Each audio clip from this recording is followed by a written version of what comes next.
Hello guys. आज मैं आपको केमिस्ट्री का बेसिक नॉलेज बताने जा रहा हूं। जो बच्चे क्लास 6 से लेके क्लास 10 तक या 12 तक जो बच्चे पढ़ते हैं, केमिस्ट्री का बेसिक नॉलेज कमजोर होता है तो उनको समझने में बहुत परेशानी होती है। जिस तरह से अंग्रेजी में टॉकिंग करने के लिए इंग्लिश का अल्फाबेट ए से लेके जेड तक का ज्ञान होना जरूरी है, ग्रामर का नॉलेज होना जरूरी है। Without grammar we can't speak in English because English is the way to form a sequence by the help of grammar. उसी तरह से केमिस्ट्री भी अलग सा लैंग्वेज है। अब सवाल यह होता है, व्हाट इज केमिस्ट्री? केमिस्ट्री है क्या? केमिस्ट्री एक ऐसा विषय है, सब्जेक्ट है। अगर किसी भी चीज में कोई बदलाव हो गया, उस चीज का ज्ञान प्राप्त हो गया, उसी को हम हिंदी में रसायन शास्त्र कहते हैं, अंग्रेजी में केमिस्ट्री कहते हैं। अब जैसे गैस बजरवा में गए और कच्चा कच्चा सब्जी लाया, पका लिया, सारा पका हो गया, उसमें सारा मसाला डाल दिया, नमक डाल दिया, तैयार हो गया, जो टेस्टी हो गया। That is chemistry. तो अब हम आपको बेसिक नॉलेज देने जा रहे हैं। तो बेसिक नॉलेज केमिस्ट्री का है क्या? दुनिया में जितना भी चीज है वो सारा का सारा मैटर कराता है। जैसे आपको हम एक ईंट दिया, ईंटा समझते हैं, ब्रिक, ईंटा बनाया और बचवा आया और लात मारा तो इतना बड़ा बड़ा टुकड़ा हो गया। गोसा में मार दिया लात तो 3 टुकड़ा हो गया। This is matter. ध्यान से सुनिएगा, ध्यान से स्टडी कीजिएगा। मैं गारंटी लेता हूं केमिस्ट्री का आपको कीड़ा कर दूंगा। मैटर से जो टुकड़ा तैयार हुआ, दिस इज मॉलिक्यूल।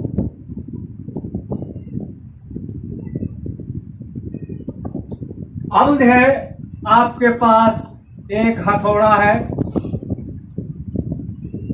लाल मिर्चा खाइए, आंख लाल कीजिए, गुस्सा हो जाइए और मार के इसको जो है चूर चूर कर दीजिए। इतना चूर कर दीजिए कि उसका वजूद खत्म हो जाए, अस्तित्व खत्म हो जाए। इतना छोटा छोटा टुकड़ा हो जाता है उस टुकड़ा का। तो मैटर से बना मॉलिक्यूल, और मॉलिक्यूल से जो सबसे छोटा जो पार्टिकल हो गया, यही तुम्हारा हो गया एटम। ठीक है guys? What is atom? Atom is the smallest particle of any substance.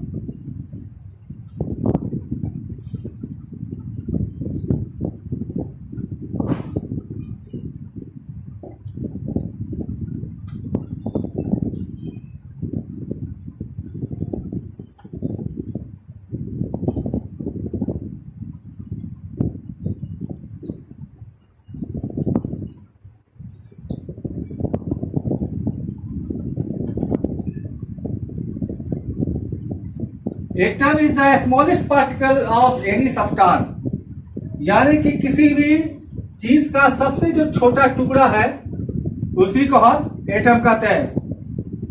तो मारते मारते तो हम थक गए, थकने के बाद छोटा टुकड़ा हो गया। हम कहते हैं कि इससे छोटा टुकड़ा होवे नहीं करेगा। तो पगला गया, साइंटिस्ट लोग आ गया, बोलता कैसे नहीं होगा, ये छोटा टुकड़ा देखो, ये छोटा टुकड़ा है। वो दूरबीन लगा के देखा तो उसको इतना बड़ा दिखाई दिया अंधेरा को। टेलीस्कोप लगा के देखा तो उसको इतना बड़ा दिखाई दिया।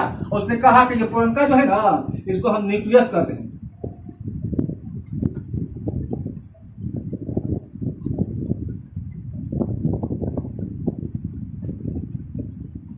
और ये जो टुकड़ा जो था ये न्यूक्लियस हो गया। और न्यूक्लियस में कहता है कि प्रोटॉन और न्यूट्रॉन रहता है और चारों तरफ जो है चक्कर लगाते रहते हैं electron. There are 3 particles of any atom. There are 3 particles of an atom। और कहा कि एटम को हम 3 हिस्सा में बांटते हैं।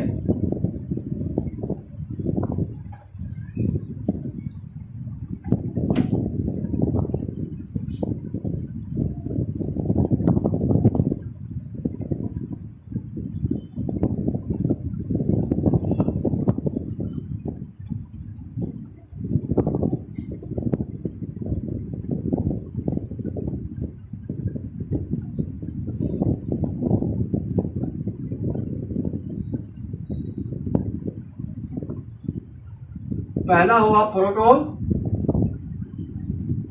शॉर्ट में इसको हम पी कहेंगे। दूसरा हो गया न्यूट्रॉन, इसको एन कहते हैं। और तीसरा हो गया इलेक्ट्रॉन। बताइए, हद पार कर दिया। एटम हमने कहा कि इतना छोटा हिस्सा है, उससे छोटा होना है। इन सब खुला आंख से देखना चाहिएगा तो एटम आपको दिखाई नहीं देगा, लेकिन साइंटिस्ट लोग जो है उसको भी 3 हिस्सा में बांट दिया। और इन तीनों की मदद से फार्मूला क्रिएट होता है। मैं आपको फार्मूला बताने जा रहा हूं। पहला फार्मूला होता है एटॉमिक मास बराबर प्रोटॉन प्लस न्यूट्रॉन। दूसरा फार्मूला कहिए, एक का फार्मूला याद करेंगे, एक को याद करेंगे, बाकी सब याद नहीं करेंगे। मत याद कीजिए, हम इसी में ट्रिक सिखाते हैं। बराबर का दाहिने में क्या गो है? 2 गुना है, प्रोटॉन और न्यूट्रॉन। और बाएं में एक के गो है, ये अकेला है। तो आप अकेला वाला को लिख लीजिए, एटॉमिक मास को लिख लीजिए। आप प्रोटॉन या न्यूट्रॉन में से किसी को भगा दीजिए, तो प्लस है तो इधर भगा देंगे तो माइनस हो जाएगा, तो बच जाएगा न्यूट्रॉन। तो न्यूट्रॉन का फॉर्मूला तैयार हो गया। अगर आप फिर एटॉमिक मास अकेला वाला को लिख दिया, अब आप न्यूट्रॉन को भगाना चाहते हैं तो न्यूट्रॉन भगाइएगा, तो प्रोटॉन का हम रहो यहां। तो प्रोटॉन का फॉर्मूला हो गया, एटॉमिक मास में से न्यूट्रॉन घटा देंगे और न्यूट्रॉन बराबर होता है एटॉमिक मास माइनस प्रोटॉन हो जाएगा। अब जो है चौथा फॉर्मूला होता है एटॉमिक नंबर बराबर प्रोटॉन बराबर इलेक्ट्रॉन। ये तीनों आपस में बराबर होता है। ठीक है, अब मैं आपको बताने जा रहा हूं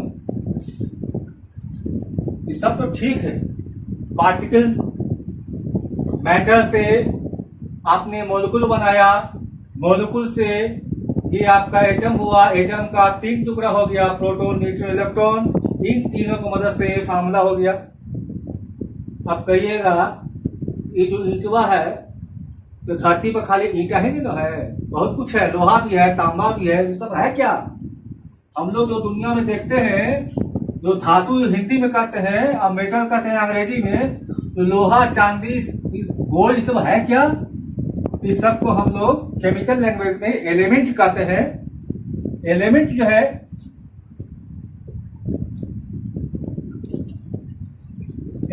टोटल जो है 118 होता है।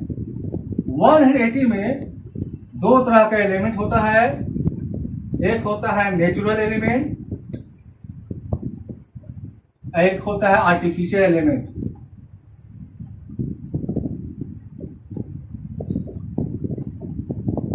आर्टिफिशियल एलिमेंट नेचुरल आपका होता है 92, 118 में से आप बाद में घटा दीजिए तो कितना बचेगा? 26 हो गया। आर्टिफिशियल हो गया 26। असल में आपका यही 92 एलिमेंट है। अब कहिएगा आर्टिफिशियल बना होता है, बनावटी होता है, तो कैसे कैसे बनाया होगा? बगरवा से चिकन लाते हैं ना, चिकन का बिरयानी बन जाता है, चिकन का चिकन चिल्ली हो जाता है, चिकन का पकौड़ा बन जाता है एक चिकन। उसी तरह से 2-3 एलिमेंट मिला करके एक नया एलिमेंट तैयार हो जाता है।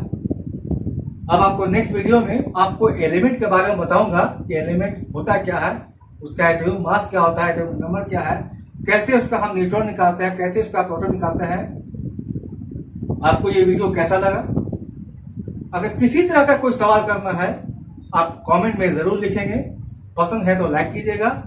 और जो यूजर अब तक जो है मेरे चैनल को सब्सक्राइब नहीं किया है, आप सब्सक्राइब कर लीजिएगा ताकि आपको हर वीडियो का नोटिफिकेशन आपको मिलता रहे। Thank you for watching this video.